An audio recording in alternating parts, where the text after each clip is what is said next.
Hello folks and welcome back to another episode of Let's Play Suikoden.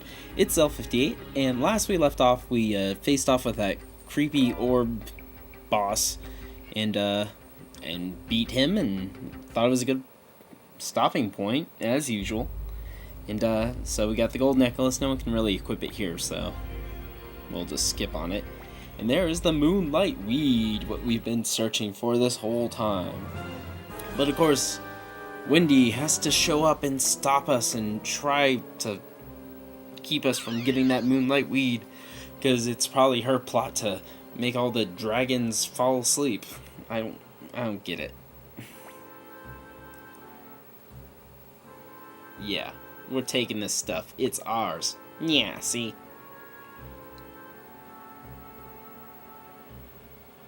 Oh, I see how it is.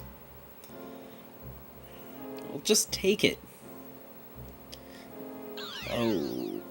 Well, okay. Her strategy is to bring out Ted. I thought he was dead. But apparently, he's been alive this whole time, subject to whatever torture you might think would be going on. Poor guy. But he's asking for the Soul Eater back, and he's asking kind of nicely. Of course I'm not going to return it to him. It doesn't seem like Ted. Ted said, whatever you do, do not give it back to Wendy, or do not give it to Wendy. You know, don't let her get her hands on it. So our Soul Eater acts up, and this weird stuff happens. Ooh, special effects of the PlayStation. Ah. So now we can talk to Ted. And he's speaking to us through the rune because he has been taken over by Wendy's Conqueror rune. I guess I thought she had the exit rune or the gate rune. But I guess I was wrong. Well, maybe she also has the Conqueror rune. In future Suikodens, you can equip 3 runes for most characters, so maybe she has 3 different runes. So no, we're not going to give it to you. Heck yeah, I'll fight Ted if we have to. We're hecka leveled compared to what he was at.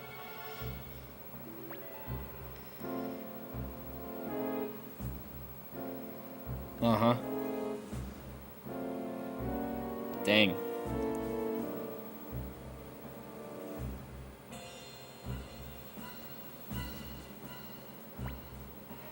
Yeah, that is pretty crappy. Ah, nice. What? No. Why don't we just, kick Wendy, over the side? Why do you have to give your soul, dude? It's weird because, Ted's like your closest friend, yet I don't really feel sad for this point right here, just because we haven't seen him in so long. And suddenly, he shows up and he wants to give his life. And the Odessa scene is, to me, not as sad, or not that sad. The Gramio scene, that kills me. Tio's pretty sad too, but this one is just kind of like, okay, yeah, dude, I remember you from 20 hours ago. But yeah. So now our Soul Eater is at full power, level 4, and that 4th spell is a doozy. I'll have to show it off at some point, but yeah, it's a single attack spell, and it does quite a bit of damage. It's not an instant kill, it's just a damage dealer, kind of like the 2nd level spell, but much, much more powerful. Okay, so we got the Moonlight Weed. We are ready to move on. Which, okay, just takes us here. So, we do the smart thing and use an escape talisman. Woo! Hope you brought one. I should have mentioned that. I'm always bad at that. Hopefully you're watching this ahead of where you are in the game. Or you're not even playing yet and you're just watching this and say, oh yeah, I should play this game. And then look through this playthrough. Anyways, this dragon does not fly very fast for mean, a dragon. Stallion moves faster. So I guess that just goes to show you how fast Stallion really is. He's faster than a dragon. Okay. Now we're done here. Let's go talk to Johnston. Right? Is that his name? Oh, Joshua Johnston. Joshua. Okay, so we need the black dragon orchid and then whatever that third ingredient is that Lucan won't tell us. Oh, but Futch went alone to go get it, and it can only be found at the Gregmeister Palace. Whew! Why didn't he send us there? That seems a little bit tougher.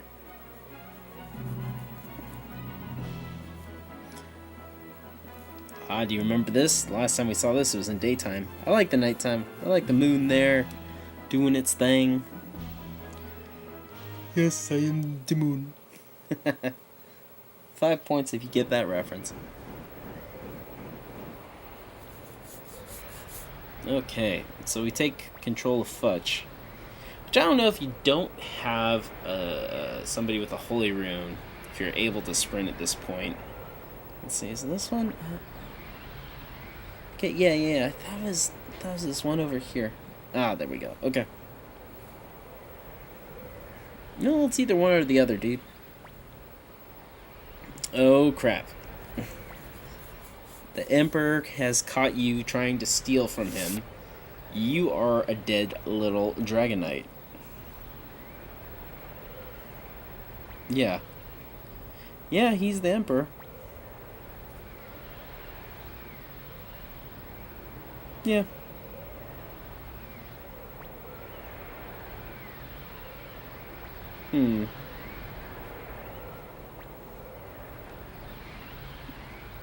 Yeah, he just came for a flower. Oh, you told him. Ah, but he already knows that it must be windy. That's strange. He's not acting like the ultimate evil in the world, you know? He doesn't seem like this tyrant if he's willing to let this little Dragonite go stealing flowers from him, you know? Why would he even have a garden on in his palace?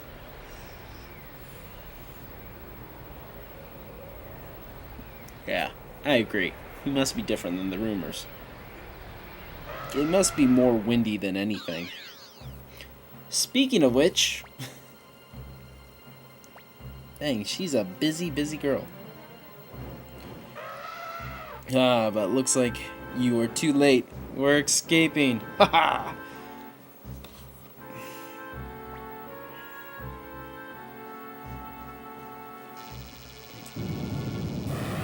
Ooh, that didn't look like fun. That looked pretty cool, actually. Brah. Oh, dang. Is that the end of Futch? Wake up, Futch.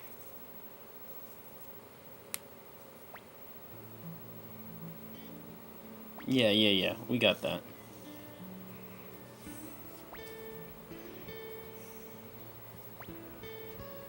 Uh-huh.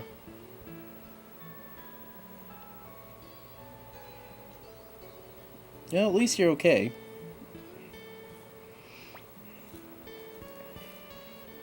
Well, what was the third ingredient, dude?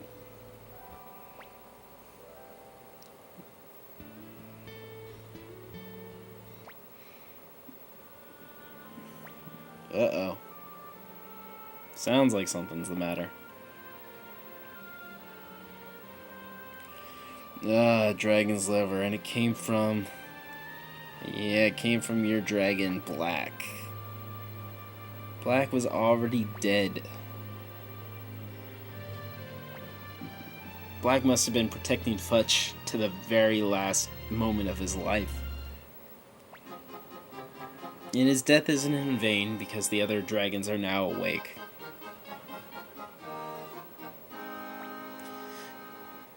I thought Futch's story's interesting. I mean, not to spoil too many things, but he is in Suikoden 2. When you find him, he finds a dragon's egg, and it hatches and he gets another dragon, and he's much older by that time, and then he's in Suikoden 3 with his dragon full grown, and around an older age. That's what, like 7-8 years later. No, it must be longer than that. So he's a man, not a boy anymore, and just an interesting story that he has, because it's just told in little bits and pieces through these other stories, and other characters they do show up in later Suikodens, but his story could be its own story, I think. Just this little punk apprentice dragon soldier who loses his dragon, is no longer a dragon knight, finds another dragon, raises it, goes on these adventures that you don't even really see, plays a hand in 2 different, or I guess 3 different important wars in the history of the world. I don't know. Just an interesting character. So yeah, Futch joins. I do recommend working on him. Like I said, he's going to be in future Suikodens, and we'll get to the whole transferring data thing in the future. Alright, so we get to fly back to the castle on the dragon. Woo!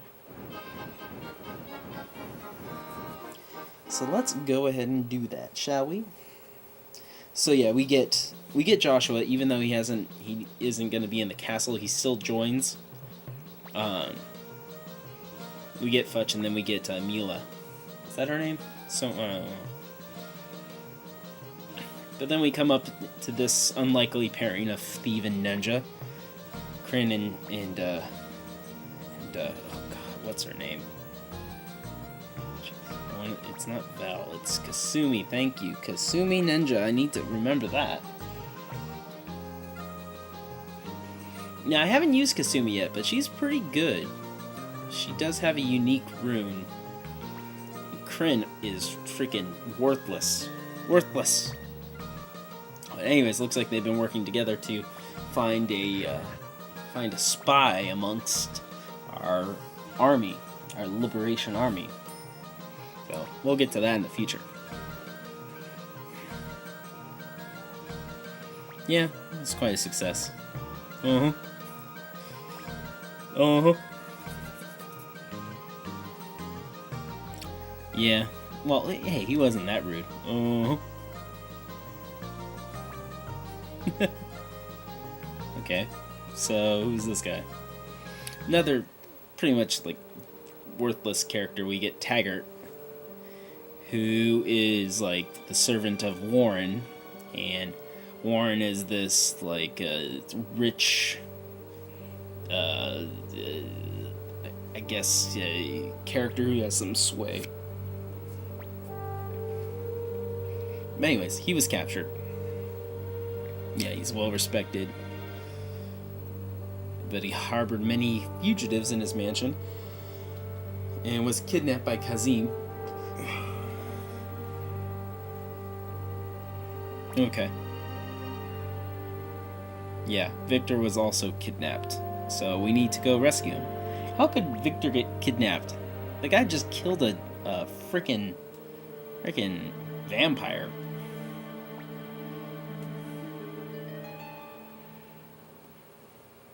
Well, he could have fooled me, because we destroyed a lot of the Empire. Okay, so we get a chance to kind of go exploring, so that's what I'm going to do real quick. I'm going to switch out my party and throw in all my blacksmiths. So we got Mace, Moose, Meese, and Moss. The 4 of them. You've seen me get them. And we're going to head back to Seek Valley, and we're going to get that one, the final blacksmith. I also took a stallion just so I can move quickly. So, with this we can use Thrash. I guess it's Thrash. He'll take us to Seek Valley. I guess we couldn't teleport there. Kind of weird. Makes sense. Yeah, boop boop boop boop boop boop boop boo. Flying, flying, flying. Now, these 4 blacksmiths have a unite, which I think is pretty cool to look at. And the characters are the blacksmiths, they don't go unbalanced after the fight, so that's kind of useful. So let's go ahead and get there. Well, yeah, I'll show this fight. Okay. So let's throw the blacksmith attack. Now, I haven't worked on any of these blacksmiths at all. These are their default levels with the default weapon levels. I don't really recommend them in your party. They're kind of useless, in my opinion. But that's a pretty good attack, considering, you know, they're all, you know, in the level 20s and 30s with their weapons not being worked on. I could see that being pretty useful in a boss battle, but you know, that's just too many slots for me to say, yeah, use them. So, and with this, we should be able to recruit him. I believe we have just enough party members. Yep, yeah, join us. Yes, alright, now Mace will join us. He will be able to sharpen our weapons up to level 16, and that's it for this episode. Next episode, we'll do a little bit more recruiting and move on the story. Thanks for watching. Take it easy.